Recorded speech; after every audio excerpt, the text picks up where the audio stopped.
हाय, good morning. कसे आहेत सगळे? सकाळी उठली मी आणि ब्रश केला. त्याच्यानंतर चहा वगैरे करायला ठेवली, अंघोळ वगैरे केली, सगळं माझं आवरून घेतलं.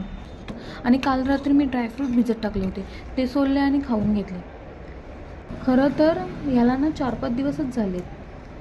नवीन नवीन आहे त्यामुळे मला करायला मजा येते, पण थोड्या दिवसांनी मी कंटाळा करणार आहे.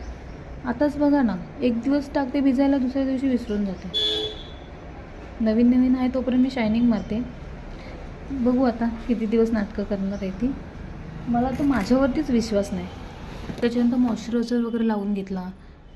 हे पण मी ना लग्न झाल्यानंतरच सगळं रुटीन करायला लागली, नाही तर त्याच्या आधी मी काय करायचीच नाही. त्याच्यानंतर मी माझं सगळं आवरून घेतलं. सगळं करता करता 8 वाजलेत आणि आता बाहेर पाऊस पण नाही. माझं पण सगळं आवरून झालं आहे. मी आता निघते कामाला जायला. आपण भेटूया उद्याच्या ब्लॉगमध्ये. बाय.